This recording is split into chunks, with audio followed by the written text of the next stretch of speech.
नमस्कार, बहुत स्वागत है आपका। आप देख रहे हैं आपकी आवाज और आपके साथ मैं हूं आसिफ शेख। आपकी आवाज में आज बात गौ माता और गौ पर गरमाई एमपी की सियासत की। यूपी के इलाहाबाद हाईकोर्ट ने एक बड़ी टिप्पणी की। हाईकोर्ट ने कहा कि गाय को राष्ट्रीय पशु बनाया जाना चाहिए। उच्च न्यायालय के इसी सुझाव पर एमपी की सियासत में पारा चढ़ गया है।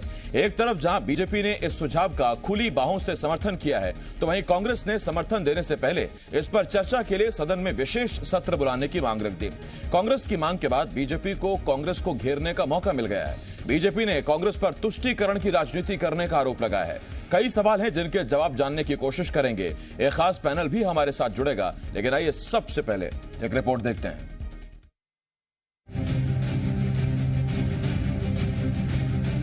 यदि गौ माता को राष्ट्र माता का दर्जा दिया जाएगा तो लोग उन्हें भी क्षति पहुंचाने से बहुत हद तक कतराएंगे। राष्ट्रीय पशु घोषित करना चाहिए, इससे इसकी जान बच सके। हाईकोर्ट का जो फैसला आया है वो अपने सही है, उसका निर्णय लेना चाहिए, उस हिसाब से करना चाहिए।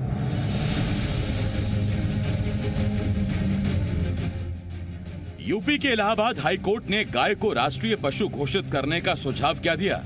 एमपी में गाय पर सियासत गर्मा गई। हाईकोर्ट के सुझाव को बीजेपी ने हाथों हाथ लिया और सरकार ने भी फौरन इसे अपना समर्थन दे दिया। एमपी के पूर्व प्रोटेम स्पीकर और हुजूर विधानसभा सीट से बीजेपी के विधायक रामेश्वर शर्मा ने हाईकोर्ट के फैसले को पूरी तरह से जायज ठहराया है। गाय को पालने वाले, गाय का दूध पीने वाले, गौ माता की सेवा करने वालों की ओर से स्वागत है। और न्यायालय ने जो किया है, ये सो मोटो जो उन्होंने टिप्पणी की है, उसके लिए बारंबार हृदय से धन्यवाद है। और मैं समझता हूं कि न्यायालय भारत के जनमानस की भावना का सम्मान कर रहा है और भारत में ये आवश्यक है कि गौ माता को अगर राष्ट्रीय पशु घोषित कर देंगे तो सामाजिक वैमनस्यता भी खत्म होगी। दरअसल इलाहाबाद हाईकोर्ट ने एक याचिका पर सुनवाई करते हुए कहा था, गाय को राष्ट्रीय पशु घोषित किया जाना चाहिए। हाईकोर्ट ने कहा कि गाय को धर्म से नहीं जोड़ना चाहिए। गौरक्षा का काम सिर्फ एक धर्म संप्रदाय का नहीं, गाय की सुरक्षा हर नागरिक का कर्तव्य है। इतना ही नहीं, हाईकोर्ट ने कहा था कि गाय भारत की संस्कृति का महत्वपूर्ण हिस्सा है और गौमांस खाने को कभी मौलिक अधिकार नहीं माना जा सकता। हाईकोर्ट ने कहा कि मुस्लिम शासनकाल में भी गायों को महत्वपूर्ण माना गया था। हाईकोर्ट के इस सुझाव के बाद एक तरफ जहां बीजेपी इसे सही बता रही है, तो वहीं दूसरी तरफ कांग्रेस ने कहा कि इस मामले पर सरकार को विशेष सदन बुलाकर चर्चा करनी चाहिए।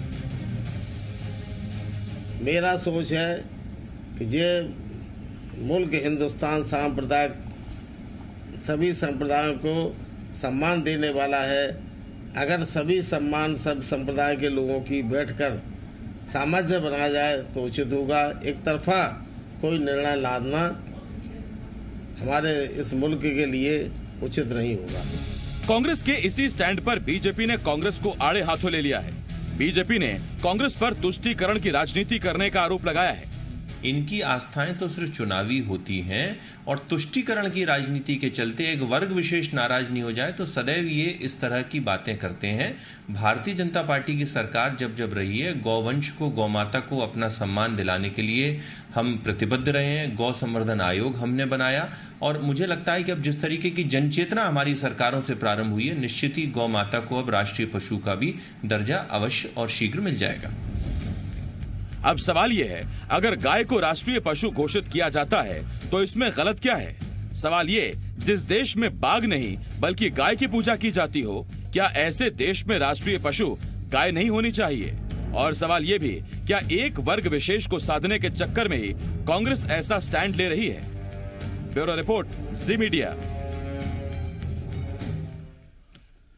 एक रिपोर्ट हमने आपको दिखा। इलाहाबाद हाईकोर्ट ने एक अहम टिप्पणी की, एक सुझाव दिया और सुझाव सीधा ये कि क्यों ना राष्ट्रीय पशु देश का गाय को बना दिया जाए। और इस लिहाज से भी ठीक है क्योंकि हम गौ को माता मानते हैं, गौ को पूजा करते हैं, और लेकिन राष्ट्रीय पशु हमारा कोई और है। हमारे साथ दो खास मेहमान जुड़ रहे हैं इस चर्चा में। कांग्रेस की तरफ से मध्य प्रदेश महिला कांग्रेस के अध्यक्ष अर्चना जायसवाल जी, और इसके साथ साथ विधायक बीजेपी के राम दांगोरे साहब हमारे साथ जुड़ रहे हैं। विधायक जी, अर्चना जी, बहुत बहुत स्वागत है आपका। और अर्चना जी, पहले तो आपको बधाई, आप जब अध्यक्ष बने उसके बाद पहली मुलाकात है, पहली बार चर्चा में बैठ रही है हमारे साथ। तो अर्चना जी, सवाल मैं आप ही से शुरू कर रहा हूं और मेरा सवाल आपसे ये, अर्चना जी, ये इस बयान का जरा मतलब समझाइए कि देश में हर कोई रहता है, देश, ये मुल्क हर किसी का है। देश की जगह मुल्क शब्द का इस्तेमाल किया डॉक्टर गोविंद सिंह ने। कोई भी शब्दावली इस्तेमाल कर सकते हैं, लेकिन वो एक तरफ क्यों जाता हुआ दिखाई दे रहा है? आपको ऐसा क्यों लगता है कि जिस वर्ग विशेष की तरफ आप इशारा कर रहे हैं उसको आपत्ति है कि आप गाय को राष्ट्रीय पशु घोषित करें?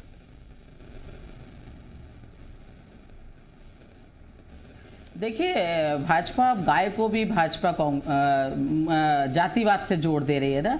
गाय तो हमारी माता होती है और हमारे संस्कृति संस्कारों ने हमें सिखाया है कि हम गाय को बचपन से रोटी खिलाते हैं, चारा भी हाथ से बना के खिलाते हैं, पूजा भी करते हैं, गौमूत्र का सेवन भी करते हैं, बहुत सारी चीज़ें करते हैं। जब गाय की बारी आई तो मैंने जन्माष्टमी के दिन सोचा क्यों ना मैं गाय को चारा खिलाऊं और सबको बताऊं कि गाय हमारी माता है और हमको सबको इसकी पूजा करना चाहिए। और इस चीज़ को हमने हर मध्य प्रदेश महिला कांग्रेस को बोला कि आप करें।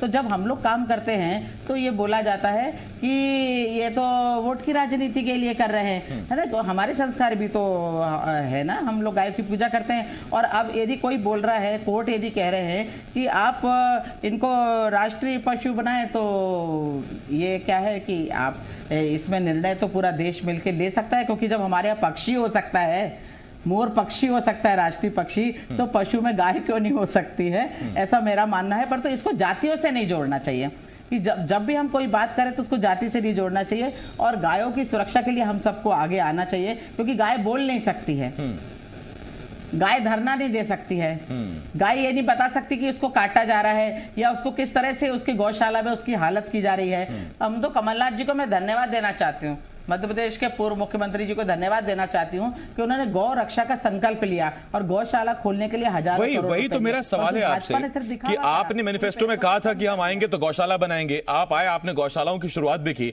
तो एक पार्टी जो गौशालाएं बढ़ाकर गौ संरक्षण कर रही है, गौ के संवर्धन संरक्षण की सुरक्षा की जिम्मेदारी ले रही है, उस पार्टी के एक सीनियर लीडर आकर कहते हैं कि इस मुल्क में सबकी राय शुमार होनी चाहिए। सबकी राय क्या है, ये आप कैसे तय कर रहे हैं? सबकी राय तो यही है कि गाय हमारी माता है और उनको राष्ट्रीय पशु बनना चाहिए, या इससे कुछ अलग भी लोग सोचते हैं जो आपको लगता है? देखिए, आप ये देखिए, केंद्र में सरकार किसकी है, हमारे मध्य प्रदेश में सरकार किसकी है, यूपी में सरकार किसकी है।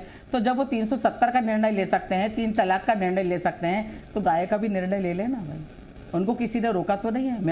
हम तो इस बात को कहते हैं कि गाय की सुरक्षा होनी चाहिए, क्योंकि और ये संदेश आम जनता के बीच में जाना चाहिए कि जो गाय का जो है ये मुद्दा नहीं है, ये हमारी आस्था का प्रतीक है। और ये गाय कहाँ से निकली थी? जब समुद्र का मंथन हुआ था, आपको मालूम है कितने सारे देवी देवता हमारे इसमें बसते हैं। तो इसको गाय का जब बारी आती है तो हम यदि कोई बात बोलते हैं तो उसको बोला जाता है कि ये जाति विशेष से बढ़ के, हम लोग नहीं बोलते हैं। गाय को कृपया करके कोई भी पार्टी जाति में ना बांटे। गाय है और गाय की सुरक्षा, संवर्धन, संरक्षण करना हमारा नैतिक दायित्व बनता है और हम सब मिलकर इत्तेफाक की बात है अर्चना जी, जिस समुद्र मंथन का आपने जिक्र किया जो देवताओं और असुरों के बीच हुआ था, उसमें से कामधेनु गाय निकली थी। और कामधेनु का मतलब ये सबकी इच्छाओं को पूर्ण करने वाली। सियासत की भी कुछ अपनी इच्छाएं होती हैं, महत्वाकांक्षाएं होती है, गाय उनको भी शायद पूर्ण कर रही हैं। यही वजह है कि जब भी कोई मैनिफेस्टो बनता है या सियासी दल सत्ता चाहता है तो गाय का जिक्र होने लगता है। राम दांगोरे साहब, आपके पास आ रहा हूं, आपसे एक सवाल। अर्चना जी ने पूछा है कि जब 370 अपने दम पर ला सकते हैं, बड़े बड़े फैसले अपने दम पर कर सकते हैं, तो फिर गाय को राष्ट्रीय पशु क्यों नहीं बना देते? देखिए, गाय माता जो है हमारी संस्कृति का प्रतीक है, हमारी धार्मिक आस्था का प्रतीक है, हमारी सभ्यता का प्रतीक है। गाय माता की हजारों वर्षों पहले से पूजा हो रही है। धार्मिक अनुष्ठानों में, पूजा पाठ में गौ माता को सर्वश्रेष्ठ माना जाता है और देवतुल्य माना जाता है। इसमें करोड़ों देवी देवताओं को वास माना जाता है। गाय की हिंदू धर्म में विशेष मान्यता है। और रही बात इनकी कि घोषणा क्यों नहीं करी या ऐसा क्यों नहीं करा, तो मैं इनको बता देना चाहता हूं कि पहले अपने ऊपर लेइए कि सन 2011-12 की बात है, जब पूरे भारत देश में विश्व मंगल गोग्राम यात्रा संघ परिवार ने चलाई थी।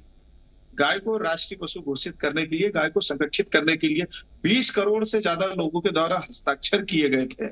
मैंने खुद उस समय में जब स्टूडेंट लीडर था, चौराहे पर जाकर के हजारों व्यक्तियों से मैंने हस्ताक्षर करा है। स्कूल कॉलेज गया मैं, विद्यार्थियों से मैंने हस्ताक्षर करा है गौ माता की संरक्षण के लिए। तो ये लोग हमको समझाने वाले होते कौन है कि भैया आपने ऐसा क्यों नहीं करा, आपने ऐसा क्यों नहीं करा। आपने आपकी सरकार में क्या करा? 20 करोड़ हस्ताक्षर हमने जब कांग्रेस की गवर्नमेंट थी उनको सौंपे थे। ये खुद कर नहीं पाया। आज इनकी अच्छा, सरकार आपने नहीं किरण है, तो रिजिजू से ये हस्ताक्षर करवाए थे क्या उस वक्त? हाँ, किरण रिजिजू से हस्ताक्षर करवाए थे क्या उस वक्त? उनका बयान आपको याद होगा? मैं उस समय स्टूडेंट लीडर था, उस समय मैं उनको जानता नहीं था। 2012 की बात बता रहा हूं मैं आ रहा हूं आपके पास। ठीक, राम दांगोर साहब आता हूं। एक सवाल मैं आपसे पूछता हूं अर्चना जी, केरल में जब ऑन कैमरा गौ हत्या की जाती है, कहा जाता है कि हम तो जी काटेंगे खाएंगे बीफ, आप जो करना है कर लीजिए। ये उसी पार्टी के सदस्य हैं जो पार्टी गौशालाएं मध्य प्रदेश में खोल रही है, जो पार्टी मांग करती है कि गाय हमारी माता है। तो एक राय तो नहीं है पूरे देश में कम से कम। देखिए, मेरा कहना है कि हम इसमें यदि बात करते हैं तो हम चाह रहे हैं कि गाय की सुरक्षा हो, संवर्धन हो। किसने क्या कहा अब हम पीछे न जाके, जैसे ये बोले हमने हस्ताक्षर कराया था तब हम बेदी को नहीं जानते थे, है ना। तो मेरा कहना है 17 साल से तो इनकी सरकार है मध्य प्रदेश में, हमारी सरकार सिर्फ 1.5 साल की रही। कमलनाथ जी की मंशा थी कि गौ सुरक्षा गौशाला बने, है ना, मंशा हम लोगों ने डाली भी और उसके लिए हम लोगों ने काम भी किया। अब हमारे हस्ताक्षर ये लोग कराते रहे, इन्होंने क्या करा, इन्होंने कितनी यात्रा करी, अब क्या कर रहे हैं ये इनसे पूछिए। अगर मैं आपसे ये पूछूं अर्चना जी, अगर मैं आपसे ये पूछूं कि जब हाईकोर्ट ने एक सुझाव दिया तो क्या कांग्रेस को खुले तौर पर उस सुझाव के समर्थन में नहीं आ जाना चाहिए, या आप सदन का विशेष सत्र बुलाएंगे, उसमें चर्चा कराएंगे? किस बात की चर्चा कराएंगे आप, कि राष्ट्रीय पशु घोषित करें कि ना करें? आपको शक है कि लोग इसमें विपक्ष में भी हो सकते हैं? देखिए, मेरा ऐसा कहना है कि व्यक्ति ने बोला, हमारी पार्टी के व्यक्ति ने बोला, आपके पास तो पूरे अधिकार है ना, है ना, चर्चा नहीं भी कराए। आप तो कई बातें बिना चर्चा के करा ले रहे हैं, बिना सदन चलाए कर ले रहे हैं। आप देखिए मध्य प्रदेश में कैसी सरकार चल रही है ना, सदन चलने नहीं देती भाजपा। ऐसे केंद्र में भी उनका बहुमत है। तो आपको एक व्यक्ति की आपको परवाह नहीं करना, तो आप तो करते नहीं, आप कर लीजिए। आपके हाथ को पहला सत्र आया, आपने अपने ही वरिष्ठ नेता जो दिग्वंत हो चुके हैं उनको श्रद्धांजलि तक नहीं देने दी। उसमें कई आदिवासी नेता रहे हैं, उनको श्रद्धांजलि खुद कांग्रेस ने नहीं देने दी। तो कैसी राजनीति आप करते हैं? आप हमको ये एक बहस का अलग विषय हो सकता है राम दांगोरे साहब की सदन किसने नहीं चलने दिया, लेकिन इसमें एक सवाल ये उठ रहा है कि अगर आपको लगता है कि कांग्रेस सदन नहीं चलने देगी या इस मुद्दे को नहीं उठने देगी, तो क्या सदन के जरिए से ही समर्थन दिया जा सकता है, या दरअसल आप सरकार में हैं, आप जनमत जुटाइए, जनता के बीच जाइए और सीधी बात कहिए कि मध्य प्रदेश का बच्चा चाहता है गाय राष्ट्रीय पशु बने? होना ही चाहिए। गाय हमारी आस्था का प्रतीक है, गौ माता से ही जो है हिंदू धर्म जुड़ा हुआ है, और हिंदू धर्म की जो है अस्मिता है गौ माता। तो जो है देवी देवताओं के रूप में हम लोग उनको मानते हैं, देवतुल्य मानते हैं। आज हमारे यहाँ अनुष्ठान होते हैं, सबसे पहले उसको गोबर से लिपा जाता है, और साइंटिफिकली भी अगर देखा जाए तो गो मूत्र और गौ माता के गोबर आप करेंगे क्या, ये बताइए। एक मिनट अच्छी बात है, आप और सुन लीजिए, आप और सुन लीजिए दीदी। अर्चना जी, आप तो यहाँ पर राजनीति करने के लिए आई है बस। नहीं, एक मिनट अर्चना जी, मैं आता हूं आपके पास। राम दांगोरे जी बात पूरी कीजिए, फिर मैं अर्चना जी के पास जाऊंगा। हम पहले से मांग कर रहे हैं।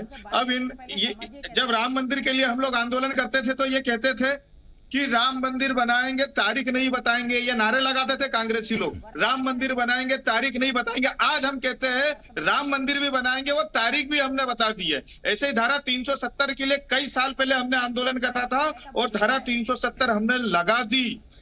तो एक देश में दो प्रधान, तो गाय को राष्ट्रीय पशु कब बना रहे हैं आप? आज कश्मीर करेंगे, उसकी भी तारीख बताएंगे हम। गाय को राष्ट्रीय पशु भी घोषित कराएंगे, जैसे धारा 370 हटाई, जैसे राम मंदिर बनाया, वैसे गाय को राष्ट्रीय पशु भी एक दिन हम घोषित करेंगे। ठीक, मैं आ रहा हूं आपके पास। अर्चना जी, मेरा आपसे सवाल, क्या ये बयान केवल और केवल डॉक्टर गोविंद सिंह तक सीमित है, या कांग्रेस की भी इसमें हिस्सेदारी है इस बयान में कि विशेष सत्र बुलाइए, चर्चा कराइए और फिर तय करेंगे कि राष्ट्रीय पशु बनना चाहिए कि नहीं गाय को?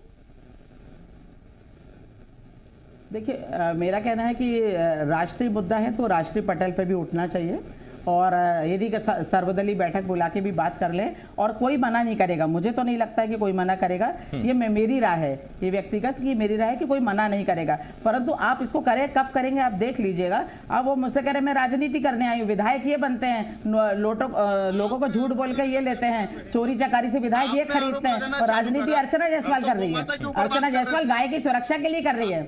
और आरोप लगाना नहीं दांगोरे साहब एक मिनट, उस वक्त मैंने अर्चना जी को चुप कराया, अब मैं आपसे कह रहा हूं, एक मिनट दांगोरे साहब बात पूरी हो जाने दीजिए, फिर मैं आपके पास आता हूं। अर्चना जी बोलिए। और अर्चना जी, रही बात राजनीति की, आपने कहा विधायक ये बनते हैं, तो मैडम देखिए विधायक बनने की हसरत तो आपकी भी है, अब वो चाबी ताई वो सब बातें मैं दोबारा कहूंगा तो ठीक नहीं है। नहीं, हाँ मेरी हसरत है 2023 में सरकार बने, जो ने चोरी चकारी से लेकर सरकार बनाई है, वो हमारी सरकार हमको वापस मिले।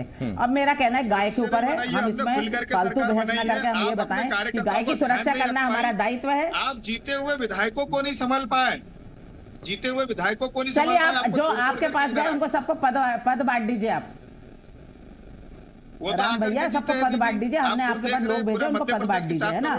नहीं ये चर्चा कहीं और चलेगी, सरकार जाने आने पे नहीं थी, अभी तो गाय पे फोकस करना है। अर्चना जी हाँ, ये लोग, मेरा कहना है भाई साहब कि गाय की सुरक्षा की क्या जवाबदारी लेती है भाजपा सरकार मध्य प्रदेश की। दूसरा चीज है कि उसकी गौशालाओं की क्या चीज व्यवस्था है वो देखें। उस पर जो हजारों करोड़ रुपए दिए गए थे वो जमीन तक पहुंचे कि नहीं, क्योंकि गाय धरना देने नहीं आएगी, गाय नहीं बोलेगी कि मुझे बचाइए। हम सबको उसकी रक्षा करनी है, इसके लिए हम सबको एक मत होना चाहिए, दलगत राजनीति से ऊपर उठ के आना चाहिए, ना कि बात को मुद्दे से दूसरी तरफ भटका देना चाहिए। मैंने तो बीड़ा उठाया कि मध्य प्रदेश महिला कांग्रेस की तरफ से मैं कहीं भी जिस जिले में जाऊंगी मैं गौशाला को जरूर देखने जाऊंगी, चाहे पद पे रहूं चाहे पद पे नहीं रहूं, फिर भी गाय की सुरक्षा करने का आज सबके बीच में संकल्प लेती हूं। मैं यहाँ पर राजनीति और लड़ने नहीं आई, मैं गाय की सुरक्षा। स्वागत है आपकी इस पहल का। और विपक्ष को जिम्मेदारी देखिए, विपक्ष को जिम्मेदारी जनता इसीलिए देती है कि सरकार अगर कहीं ठीक काम नहीं कर रही या कुछ गलतियां हो रही है तो विपक्ष उसे उजागर करे। मैं इस पर लौट रहा हूं आपके पास। राम दांगोरे साहब आपके पास आ रहा हूं। देखिए सर, गाय पर बातें तो बड़ी बड़ी होती हैं सियासी दलों की, लेकिन आगर में जो गौ अभयारण्य खुला उसमें क्या क्षमता है, कितनी गाय हैं, उन्हें क्या सुविधाएं मिल रही हैं, क्या स्थितियां हैं, जब उसकी शुरुआत ही हो रही थी क्या कुछ हुआ, वो भी याद ही होगा आपको। देखिए, गो अभयारण्य को लेकर के सरकार हर संभव प्रयास कर रही है। सभी नस्ल की गायों को वहां पर कैसे हम लोग संरक्षित करके रख सकते हैं, और उससे जो बाय प्रोडक्ट निकलता है, जैसे गौमूत्र या जो गोबर है उसको कंडों में तब्दील करना, लकड़ी की काठ में तब्दील करना। जैसे आज हम लोग थोड़ा मुक्ति घाट पर जब हम लोग जाते हैं तो वहां पर भी जो है लकड़ी की बजाय जो है गोबर के कंडों का और जो है गोबर से बनी हुई लकड़ियों का उपयोग कर रहे हैं हम लोग। आज हवन सामग्री में भी जो है पेड़ पौधों के बजाय हम लोग ज्यादा से ज्यादा कोशिश करते हैं कि गोबर के कंडों का उपयोग करें। गौमूत्र से कई प्रकार की दवाइयों का निर्माण हो रहा है और उससे हमको फायदे भी मिल रहे हैं। गौमूत्र भी ग्रहण किया जाता है और उससे मेडिसिन भी बनाई जाती है, आई ड्रॉप बनाई जाती है और कई सारी बीमारियों का उससे निराकरण हो रहा है। ये बहुत अच्छी बातें बताई आपने, मुझे बड़ा अच्छा लगा। मैं आपसे एक छोटा सवाल पूछता हूं सर, मुझे जानकारी नहीं है, मैं आपसे जानकारी चाहता हूं। प्रति गाय आप सरकार की तरफ से कितना अनुदान दे रहे हैं गौशालाओं को उसके खाने पीने के लिए? देखिए, गौशालाओं के लिए जो भी घोषणाएं सरकार ने करी है हम उन सब के ऊपर काम कर रहे हैं, जो भी हर संभव प्रयास हो रहा है। नहीं, मैं तो ये पूछ रहा हूं सर कि पैसा कितना दे रहे हैं प्रति गाय, बताना नहीं चाह रहे हैं आप, या अभी आपके पास वो आंकड़ा नहीं है? देखिए, मेरे पास में आंकड़ा उपलब्ध नहीं है, लेकिन 20 रुपए दिए थे कमलनाथ सरकार जी ने। बातें लंबी लंबी है। ठीक, दांगोरे साहब आ रहा हूं, कोई बात नहीं। अर्चना जी आपके पास आ रहा हूं, आवाज कट गई दांगोरे साहब की शायद। अर्चना जी आपके पास आ रहा हूं। एक घर में छोटा बच्चा होता है, छोटा सा बच्चा, 20 रुपए में आप उसका लालन पालन नहीं कर सकते पूरा दिन। गाय जैसी जिसे माता कहते हैं और जिसका वजन भी हमसे 3 गुना 4 गुना ज्यादा है, 20 रुपए में उसका हो जाएगा एक दिन में?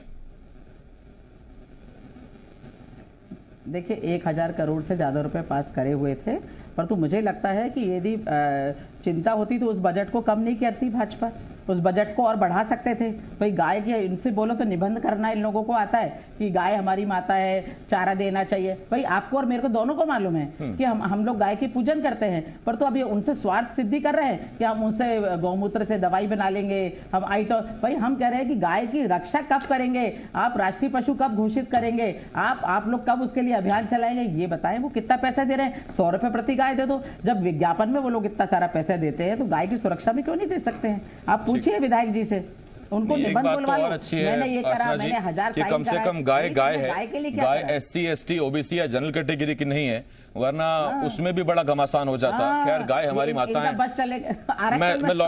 मैडम हो गया, मेरे पास वक्त खत्म हो गया। बहुत धन्यवाद अर्चना जी आपका। राम दांगोरे साहब आपका भी बहुत बहुत धन्यवाद।